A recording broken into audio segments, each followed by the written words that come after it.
dans cette étrangeté, c'est que dans l'idée d'initiation, il y a l'idée d'une transmission, il y a une transmission d'homme à homme. Là, on a l'impression qu'il faut toujours tout recommencer à zéro.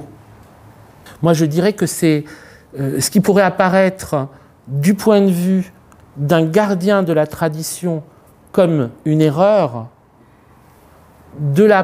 on peut aussi l'interpréter comme, au contraire, à chaque fois, il faut regratter pour que la voix puisse passer. Elle ne peut pas passer au même endroit. C'est-à-dire qu'elle ne passe pas deux fois au même endroit. Et d'où aussi la question des formes qu'il faut brûler, des formes qu'il faut réinventer, d'où lorsque, mettons, le sonnet atteint sa perfection avec Baudelaire ou Mallarmé, il faut le casser, parce qu'ensuite il ne sera plus que réitération de plus en plus vide de ce qui fut autrefois un miracle.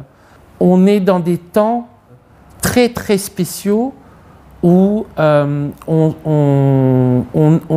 a à la fois l'impossibilité de faire perdurer une forme et de l'autre l'infinie possibilité de la faire ressurgir.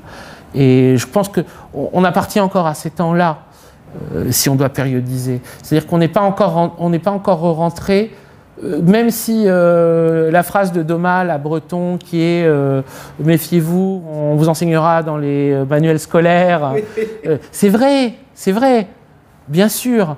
Tout ça est enseigné dans les manuels scolaires. Mais il n'empêche, moi j'ai appris Baudelaire à l'école. Bon, bah, c'était un choc quand même. Ça reste un choc. C'était un choc, c'était pas normal. Ce sont des textes qui dépassent leur propre enfermement institutionnel. C'est ça qui est frappant.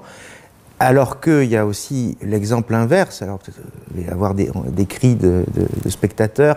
Si je dis qu'il y en a qui font partie de cette première aventure surréaliste et qui n'arrivent pas à tenir le coup.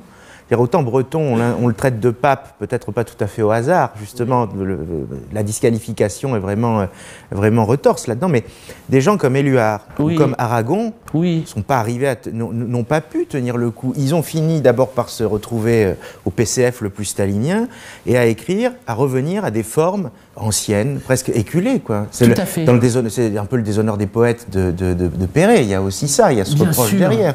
Un Perret en plus qui, lui, s'est nourri en partie pendant son exil de toutes les légendes d'Amérique centrale, comme Artaud. On retombe aussi sur Artaud.